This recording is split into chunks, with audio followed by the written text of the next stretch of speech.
Hello, I'm Dr. Jack Wolfson of the Doctors Wolfson and the HealthyHeartShow.com. Welcome to this presentation called The Truth About Cholesterol, otherwise known as Get Off the Statin Drugs and Avoid the Statin Drugs.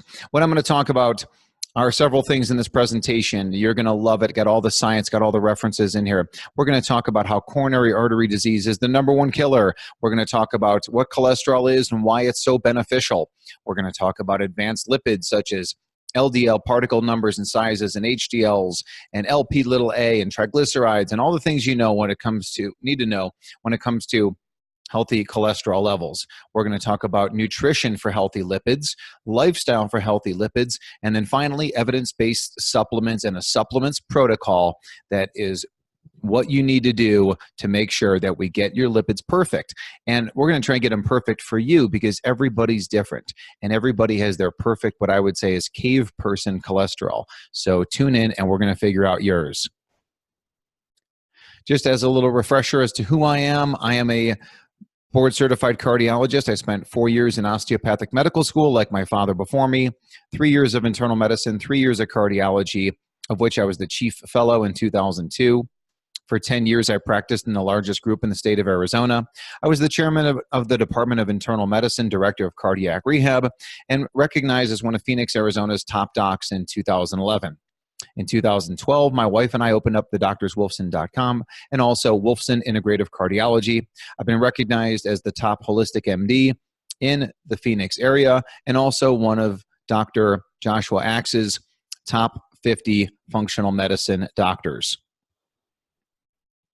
I am the author of the Amazon bestseller, The Paleocardiologist, The Natural Way to Heart Health, 17 chapters, 300 references. So tons of information, not only about heart health, but total body health and wellness. The miracle of life is really something that just astounds me.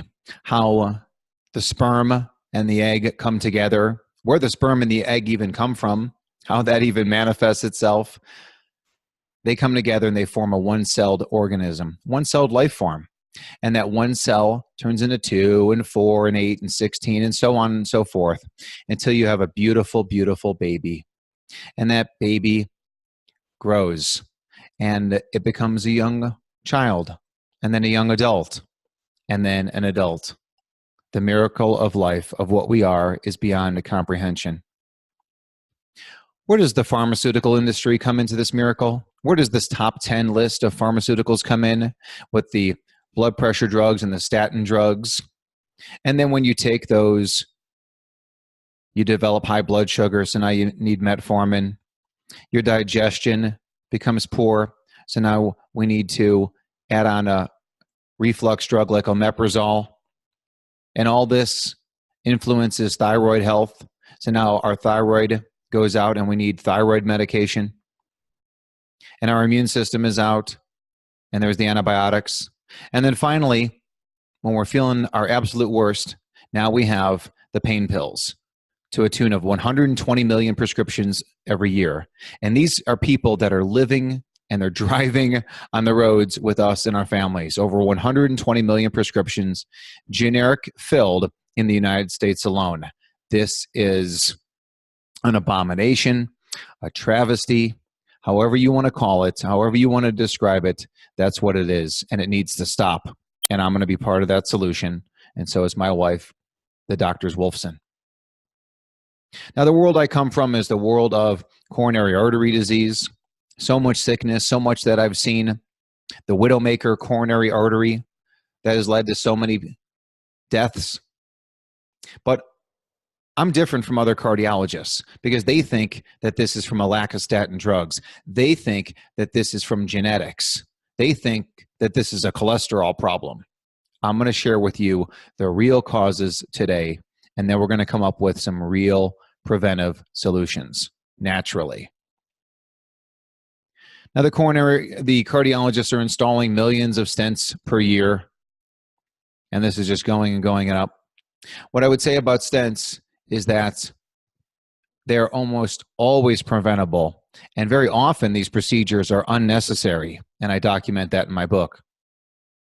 Over 500,000 bypass surgeries are done on a yearly basis. Again, a lot of these are unnecessary and almost always preventable. Here we've got the cholesterol particle.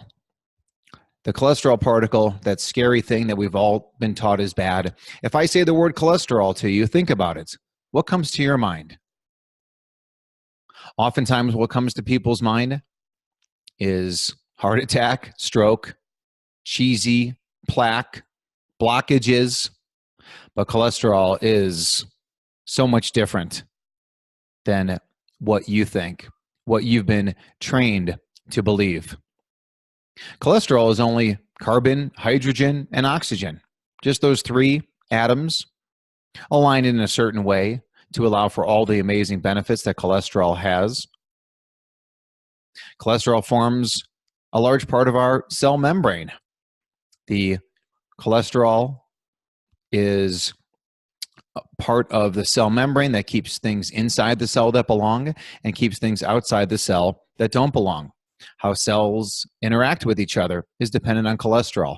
How hormones approach a cell and try and gain entry, that is a function of cholesterol.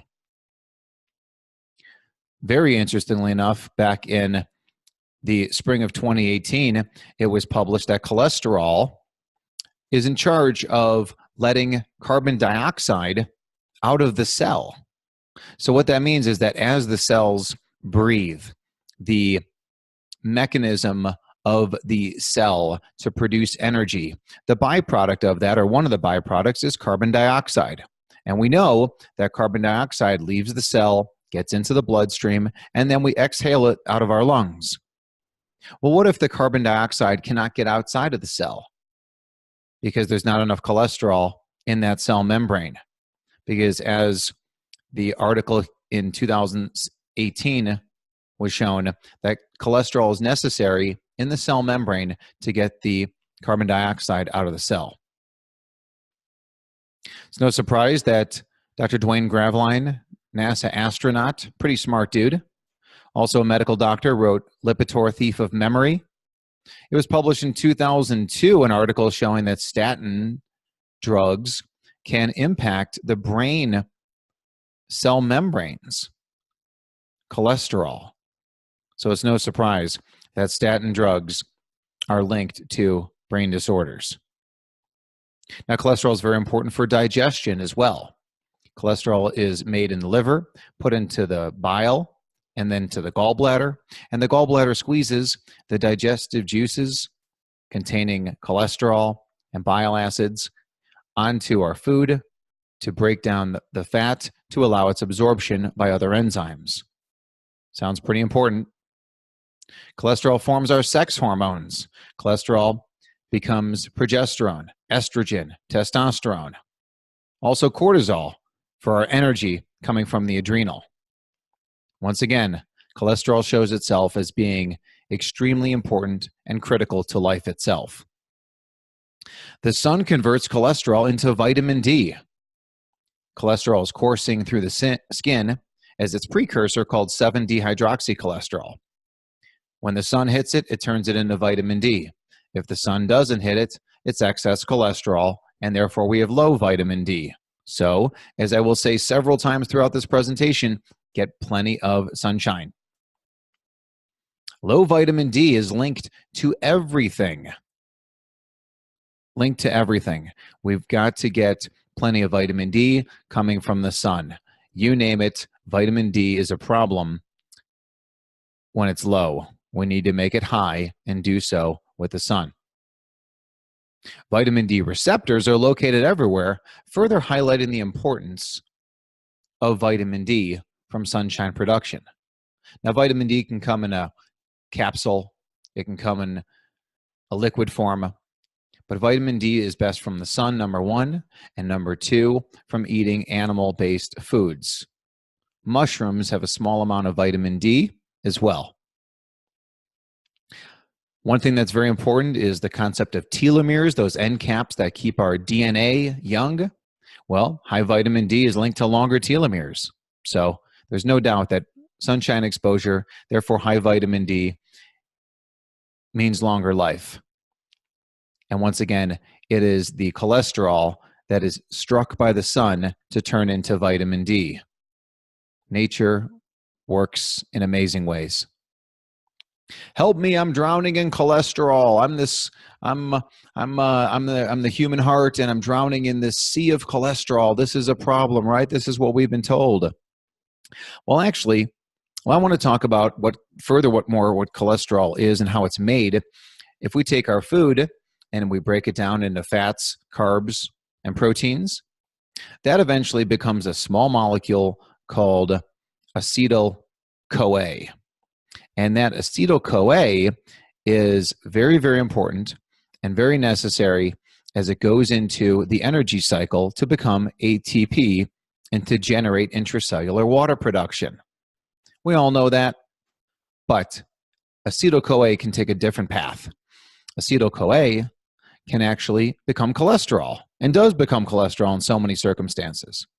But along the way, there's a nasty drug that inhibits that. It inhibits that dance of nature that's been going on for millions of years, and that is the statin drugs.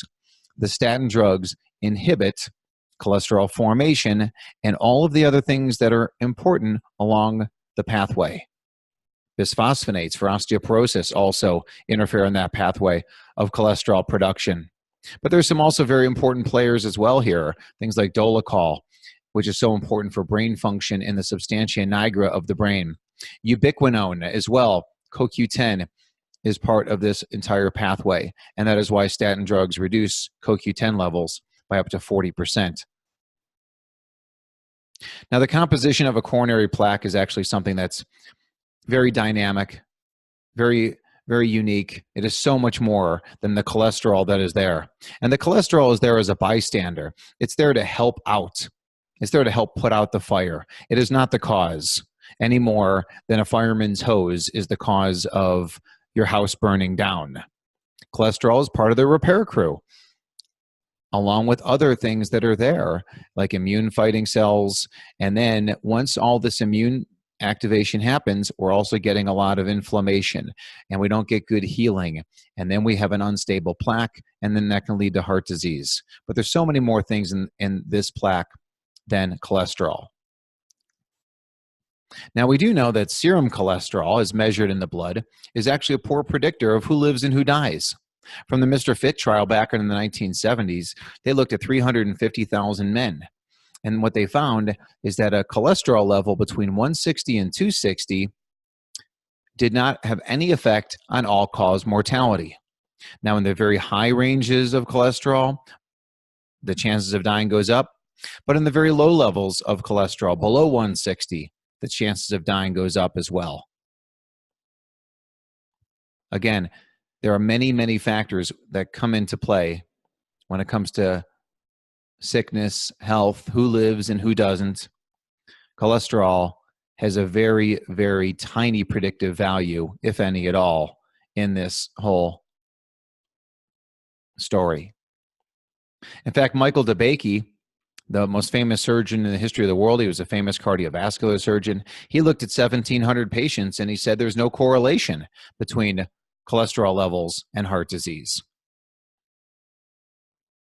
But the one type of cholesterol called low-density lipoprotein, LDL, that's been often called the boogeyman. That's the bad guy. That's the bad cholesterol.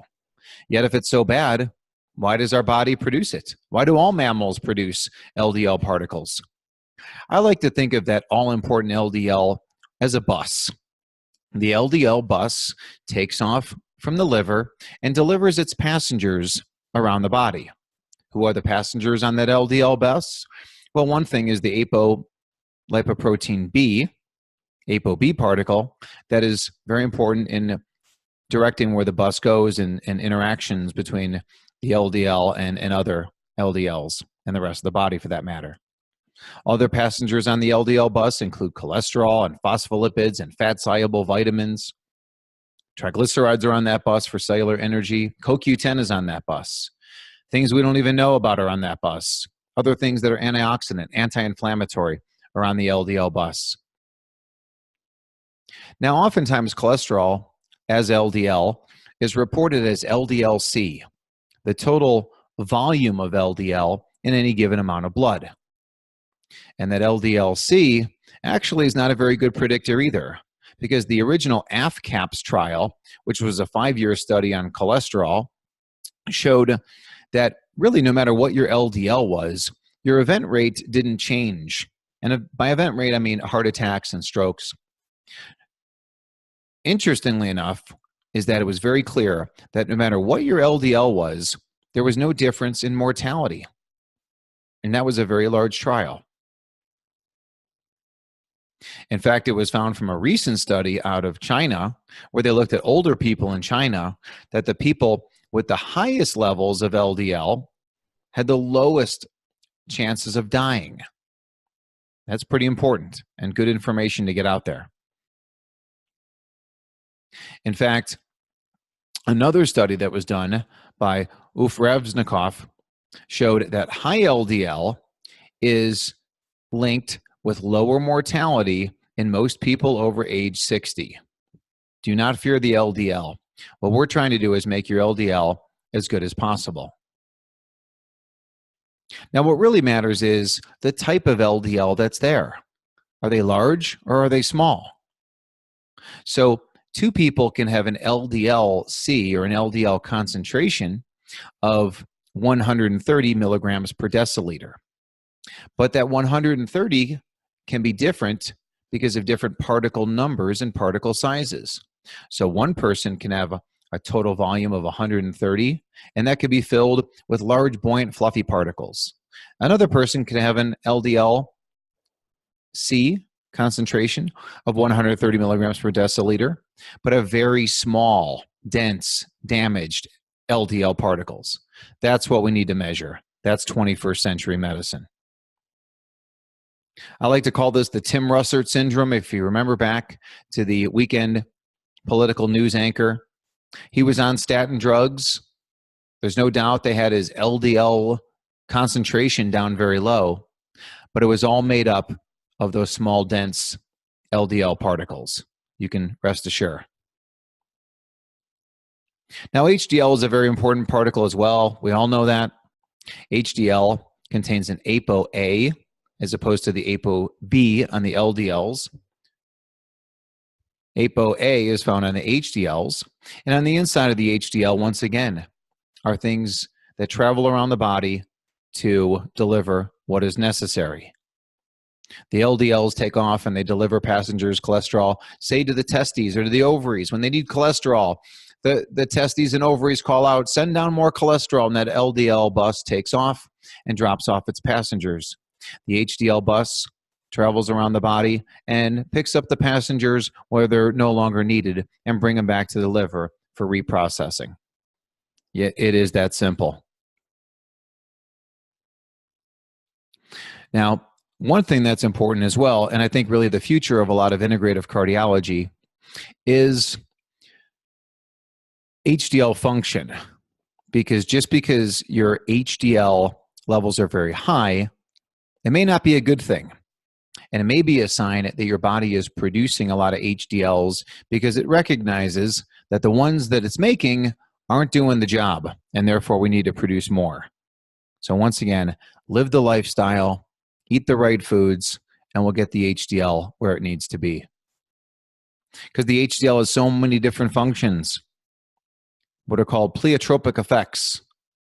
We all know that HDL, once again, is involved with reverse cholesterol transport, where it picks up cholesterol from around the body and takes it back to the liver when it's no longer needed. In addition, HDL is anti-inflammatory and antioxidant. It helps with blood vessel flow. It helps lower blood pressure.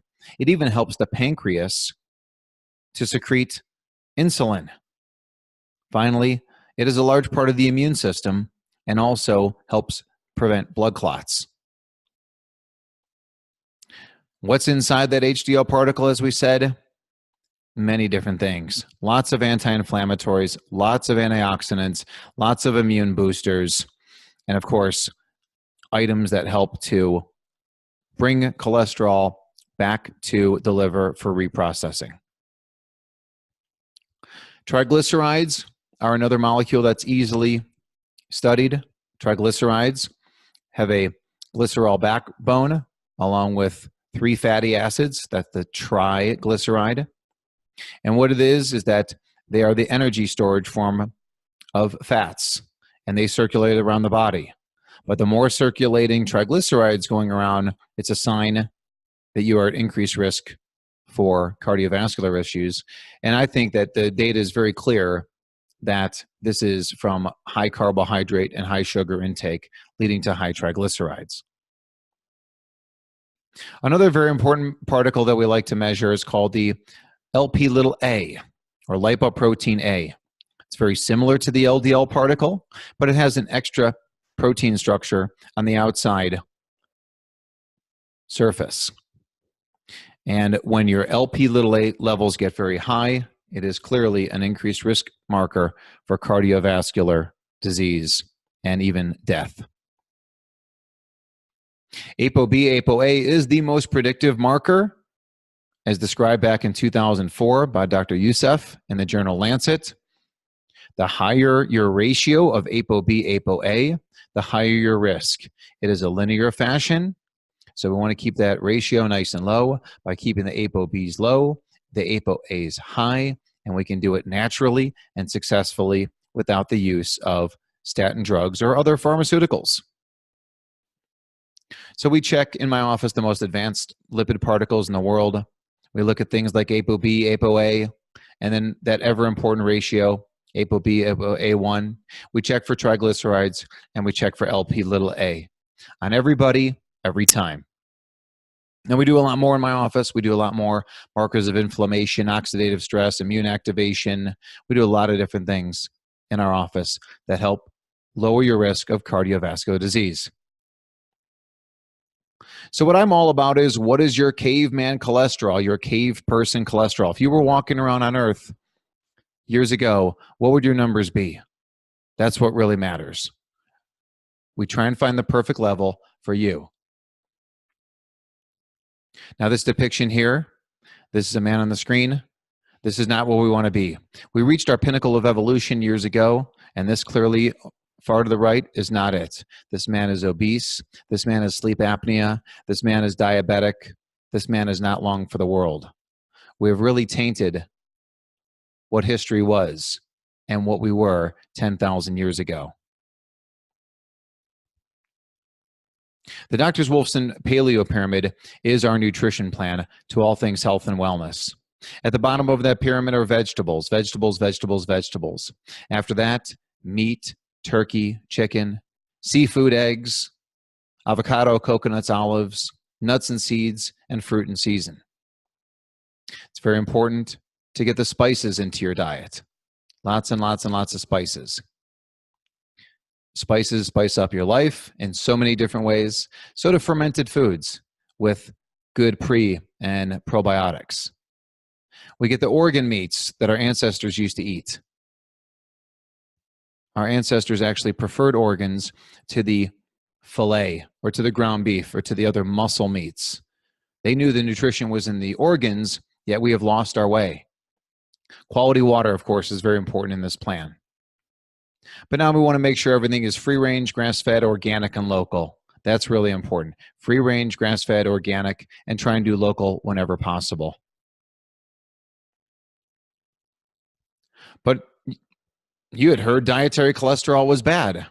Well, in the journal, American Journal of Clinical Nutrition back in 2015, the biggest nutrition journal in the world, they concluded in a study of over 360,000 people, no link to coronary artery disease, no link to stroke from dietary cholesterol. Now, what dietary cholesterol did do is increase total cholesterol, but that ratio of LDLs to HDLs was preserved. That's what matters, finding the perfect cholesterol numbers for you, and dietary cholesterol is not a factor. And I would actually say it's very healthy. Meta-analysis on saturated fat and heart disease, again, in over 350,000 people in the American Journal of Clinical Nutrition. Saturated fat intake is not associated with an increased risk of heart disease. Boom. It's not cholesterol. It's not a saturated fat problem. Now, when you follow paleo nutrition, you get lower inflammation. This is huge. Absolutely huge, because inflammation is linked to all things bad. So if you're able to do paleo, as I described before on my paleo pyramid, the more you follow it, the lower your inflammation is going to be. Low carbohydrate shifts the lipid panel in the right direction. So I am a big fan of paleo nutrition in its lower carb format, higher fat, lower carbs. We do eat some starchy vegetables. We do eat purple potatoes, darker potatoes, whenever possible.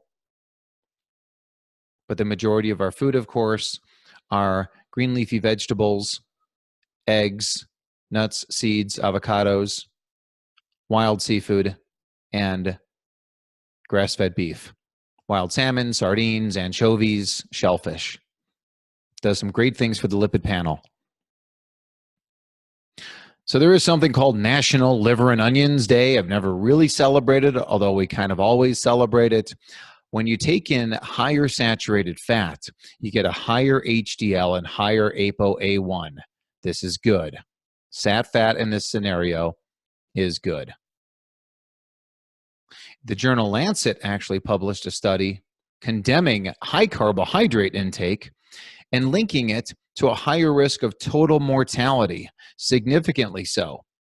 And then in this prestigious medical journal, they also said that the total fat and types of fat were not linked to coronary artery disease, heart attacks, or dying from heart disease.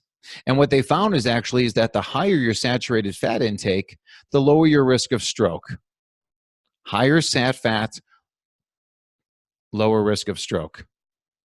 And then they postulate global dietary guidelines should be reconsidered in light of these findings.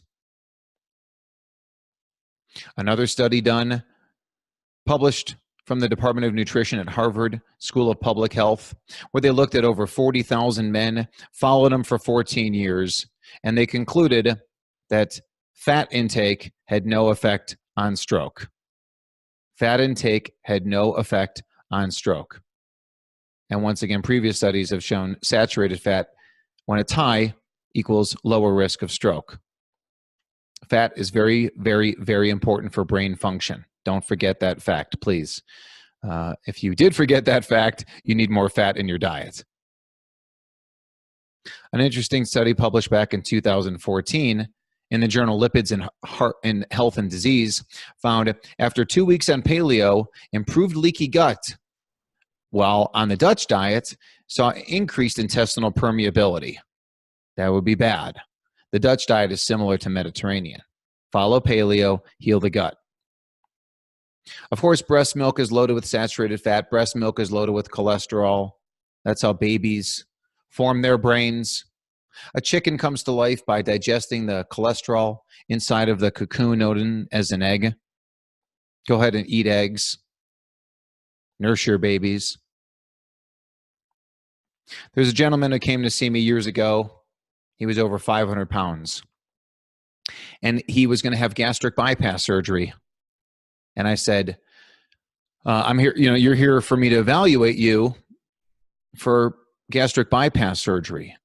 And I said, I'm evaluating you and you are high risk. And there's really nothing I could do to make you at lower risk for the surgery. There's no kind of test I can do on you, no kind of procedure I can do on you. You're at high risk. Bad things can happen during that surgery. But go ahead and do it if you're going to do it. But I want to give you another approach. And the other approach is to talk about this nutrition plan that I've been following for a while. And I didn't have the book and I didn't have the fancy paleo pyramid. So I scribbled down some stuff. Eat free-range grass-fed meats, eat wild seafood, eat lots of vegetables, nuts, seeds, eggs, avocados, and coconuts. I don't hear from him again for 3 years until I get a letter in the mail saying, Dear Dr. Wolfson, I never had the gastric bypass surgery. I followed your advice, and I lost over 300 pounds. We can do this. We can do this naturally and without the use of pharmaceuticals. I want to take a moment to talk about intermittent fasting because I think it's very important for health and wellness. And there's all different science that shows that intermittent fasting is good for the gut, improves lipids and blood pressure and weight, improves insulin function, and lowers inflammation, oxidative stress. Actually helps to release stem cells from the bone marrow to circulate around the body to replace old cells. This is really important. So I love the idea of intermittent fasting.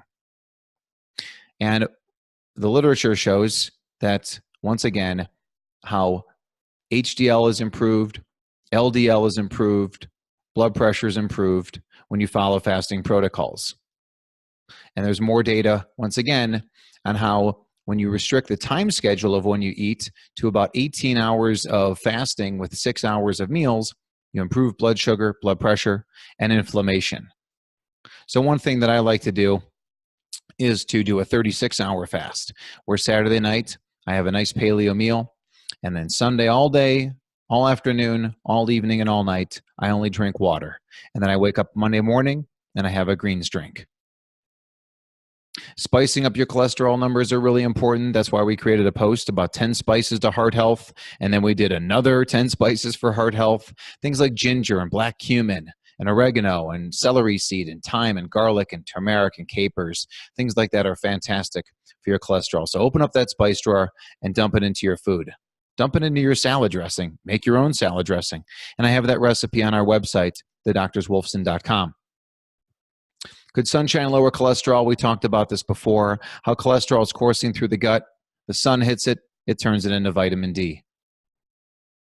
The lower the latitude, the lower the cholesterol. Very, very exciting.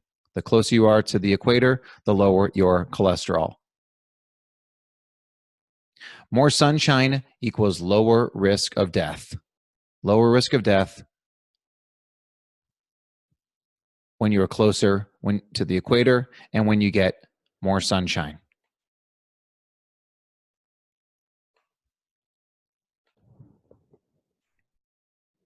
Sunshine raises the HDL. I love to get outside. I love to get outside in the sun, full body as much as possible, and raise up that HDL and all the other benefits that you get from the sunshine. The sun does so many things. Besides boosting vitamin D, it's great for your lipids, helps to lower down cholesterol, helps to raise HDL, increase nitric oxide, so many amazing things from the sun. Sleep your way to better cholesterol. That's right. We should be going to sleep with the sun down and awaking with the sunrise like our ancestors did for millions of years. And then we are in and out of the sun all day long. Sunburn bad, sunshine good. Sleep your way to better cholesterol. Any amount of time you are awake in the artificial light, you are causing disease, you are causing damage to your body. Chiropractic care is fantastic for cholesterol and lipids as well. Why? Because the brain is connected to the liver through the autonomic nervous system running up and down the spine. And the brain is connected to the heart. The brain is connected to everything in the body, and the body is connected back to the brain. And once again, if that connection between the brain and liver is adequate, you're going to get great function of the liver. And the perfect people to help control that autonomic system function are the doctors of chiropractic. So make sure you find a good chiropractor. If you need help finding somebody good in your area, shoot us an email, ask a friend, go onto Facebook, social media. Somebody will help you out. And then go evaluate the chiropractor. If you like the person, stay with them. If not, move along and find somebody else, just like everything else in the business world. Air pollution and cholesterol. Air pollution is one of the worst things possible for your health. Air pollution lowers HDL, and air pollution, raises LDL, raises ApoB, and raises triglycerides. And I have all the references for you in this presentation. Stress and cholesterol. Quite simply, from the Scandinavian Journal of Public Health, 2013, stress increases cholesterol. It's very clear. Don't think you can just pop a Lipitor and eat whatever you want, because you can't. It's not going to save you. I'm sorry. The original statin trial was done and published in the journal JAMA in 1998, where they looked at people in a large primary prevention trial, over 6,000 middle-aged folks. They got a lovastatin, cholesterol drug, or placebo, and they followed them for 5.2 years. And what they found was that the lovastatin group did have a lower risk of heart attack In fact, it lowered the risk by 2.3%. Not a lot, but 2.3%. But what my goal is as a natural and holistic cardiologist is not to lower a heart attack risk from 5.6% to 3.3%. My goal is to lower the risk down to 0%. And we know they can't do that. We know that they're a failure in doing that. But the question is, in this study, did the lovastatin drug save lives? No, it did not save any lives at the 5-year mark. There was another study that was published in the journal Lancet in 2002, where they looked at 5,800 patients, 50% were women. They looked at pravastatin or placebo at 3.2-year follow-up. And what they found here is that the statin group had a higher risk of dying from a stroke. The statin group had a lower risk of dying from heart disease. The statin group had a higher risk of cancer death. But once again, overall, what is known as all-cause mortality. How many lives were saved in the statin group? The answer is 0. Total mortality, no difference.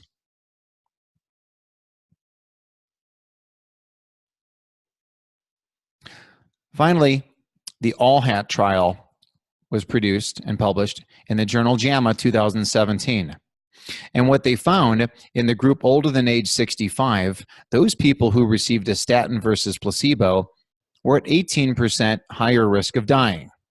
Those people who were older than 75 who received a statin for primary prevention, they've never had an event before, those people older than 75 had a 34% higher chance of dying if they received statins. JAMA 2017.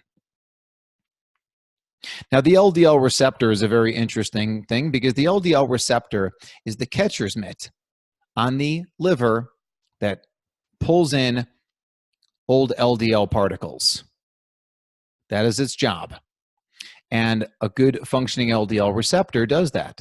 So the pharmaceutical companies know that. So they invent a drug that prevents the breakdown of LDL receptors and keeps a lot of them sitting on the surface. That drug is known as Repatha. One of the drugs is known as Repatha. It's an injectable.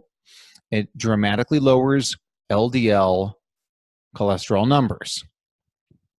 But there was a study that was finally produced after it's been out for a couple of years and the drug is extraordinarily expensive, which showed that Repatha did not save any lives. In fact, 18 more people died in the Repatha group than in the placebo group. Did you get that? $15,000 a year and no lives are saved. This, of course, is a tremendous opportunity for the makers of these pharmaceuticals. And this study was a failure. Amgen stock dropped. But don't feel bad for those people who own the Amgen stock, especially if they owned it since 1987, because $10,000 worth of stock back then is now $3 million. I want to take a minute to talk about aspirin therapy, just as an aside, as long as we're railing on the pharmaceutical industry. There was a study that was published in September of 2018, which showed in folks older than age of 70, if you took aspirin, you had a higher risk of dying. If you took aspirin, you had a higher risk of dying from cancer. Aspirin is not prevention. Aspirin is toxic, and the body is not deficient in aspirin. You're better off without it and using natural methods to stay healthy. Evidence-based supplements. Evidence-based supplements, and there's plenty of evidence and plenty of opportunities here. As far as foundation supplements are concerned, I'm a big fan of multivitamin and probiotics and digestive enzymes, omega-3s, and a daily greens drink. That is the foundational stuff. We all need a multivitamin because it's the foundation. It makes sure that we are getting our vitamins and minerals. Unfortunately, the food, the soil, the air, the water, everything is polluted. Everything is deficient in vitamins and minerals. Therefore, we need to take some extra support, and that is the multivitamin. Everything in our society appears to be geared towards causing digestive sickness and death of the good bacteria we have in our guts, whether it's chlorine and fluoride and antibiotics and hand sanitizers and Listerine mouthwashes and all these different things. Heck, there's even antibiotics in the water supply. That is why we need to take probiotics. So many people have issues with digestion, so therefore digestive enzymes are beneficial. Extra omega-3s for those people that aren't big seafood eaters. And then once again, starting off the day with a healthy greens drink is a great way to go. One of my favorite supplements when it comes to lipids is berberine. Berberine comes from a plant. The Chinese have been studying berberine for 75 years. Great efficacy, great safety, great tolerability. One thing berberine does is increases LDL receptors on the liver. It increases the ability of the liver to pull old LDL out of circulation. Berberine actually is becoming a very newfound way to induce autophagy, to increase the death of cells that are no longer necessary. And actually, this has been postulated to be a new target for the treatment of atherosclerosis. Berberine, of course, does some fantastic things for blood sugar, for cholesterol. In fact, studies show that total cholesterol dropped by 18%, LDL dropped by 21%, 20% reduction in fasting blood sugar, and hemoglobin A1C, that 3-month measurement of blood sugar control, dropped from 7.5 to 6.6. This is as good and has been compared to the prescription drug metformin. Over 400 studies show that berberine is active against cancer.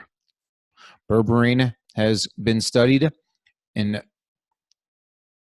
berberine has been looked at regarding dementia, autoimmune disease, bacterial infections, hypertension, polycystic ovarian, obesity, and even benign prostatic hypertrophy. Probiotics are fantastic to lower total cholesterol and lower LDL. Large meta-analysis of 11 trials helped to confirm that. Daily greens are a wonderful way to stay healthy. Evidence shows that a daily greens powder can help lower inflammation, oxidative stress, and also can impact LDL levels. Randomized clinical controlled trials show that spirulina, which is a blue-green algae, is amazing for reducing total cholesterol by 47 points, LDL by 41, triglycerides by 44, and can increase HDL by 6. Fiber is another amazing product where studies show that fiber can lower your total cholesterol by 15 points. One of my favorites there is psyllium husk powder to reduce total cholesterol, to reduce triglycerides. Actually, psyllium has been shown when you add it to a statin drug, it is more beneficial than the statin drug alone in lowering LDL. Garlic is another super nutrient, lowers blood pressure, decreases LDL particles, decreases LDL oxidation, reduces plaque formation, inhibits platelet aggregation, natural blood thinner, anti-cancer, antimicrobial, and it's a natural chelator. Niacin has some fantastic data as well, time-release niacin, on what it does to the lipids, what it does to Lp(a), antithrombotic, improves blood vessel function. Lp(a) is a pretty tough marker to move, and the best thing and best way to do so, in addition to diet and the healthy lifestyle, is with time-release niacin. Curcumin is a product that we use a lot of. Curcumin, the data, just like berberine, is really amazing. Improves lipids, lowers Lp(a), increases reverse cholesterol transport, antioxidant, anti-inflammatory, anti-Alzheimer's, anti-dementia, anti-cancer, increases nitric oxide, improves immune function, decreases leaky gut. Great stuff, curcumin. Now, I love doing the most advanced blood testing in the world. Once again, we check those ApoB, ApoA particles. We look at Lp(a), we look at triglycerides. Most panels are going to contain total cholesterol, LDL, HDL. So I do look at those, but very briefly. I'm a big fan, of course, looking at all the different markers of inflammation, oxidative stress. Do the markers of glucose and insulin and hemoglobin A1C, vitamin D, omega-3, homocysteine, full thyroid panel, intracellular vitamins, minerals, and metals, looking for leaky gut. stool analysis for digestion and viral, bacterial, and fungal particles. Food panels are beneficial too. Finally, we have a couple different supplements protocols for you to choose from. We have level 1 for high cholesterol and primary prevention. In this scenario, we use our Daily Defense New Zealand grass-fed protein shake. Comes in vanilla or chocolate. It is the perfect daily defense in an unhealthy 21st century world to help rebuild your liver, your gut, and improve the cholesterol levels. We mix in a little bit of daily greens because of the benefits of daily greens on lowering inflammation, oxidative stress, and also improving lipids. And then Cardiobiotic, 10 different strains, 25 billion probacteria total. Head on over to shop.thedoctorswolfson.com and you can search for level 1 cholesterol. You can either test yourself in 90 days and see how you did, or test yourself at time 0. Go on this protocol and test again at 90 days. Level 2 we use for people with high cholesterol and known coronary disease. This is secondary prevention. So we take the Daily Defense, Daily Greens, and Cardiobiotic, and then we mix in superfood, Burby, and time-release niacin. Don't worry, we give you all the instructions on this. You're going to head on over to shop.thedoctorswolfson.com and search level 2 cholesterol. When in doubt, you can shoot us an email, orders@thedoctorswolfson.com, or call 480-535-6844. If you want the most advanced testing in the world and you want an individualized treatment protocol, go ahead and come out and see me or my nurse practitioner, Chelsea, out in Arizona. I want to thank you so much for listening to this presentation. I want to tell you that the choice is really yours. You can live like Tom Hanks did in the movie Castaway. He's on the island, and on the island, he gets tons of sunshine. He gets sleep with the sun down. He wakes before the sunrise. He eats coconuts and fish and avocados and vegetables in a pollution-free environment. You behave like this, you live like this, you're going to live until you're 120 years of age and then not wake up one day. That is what the goal is of myself, Dr. Jack Wolfson, board-certified cardiologist. I hope you enjoyed my presentation. Come on over to shop.thedoctorswolfson.com. Look at level 1, level 2. Either one of them are good for you. Come out to Arizona if you want the best healthcare in the world. Signing out, Dr. Jack Wolfson, cardiologist.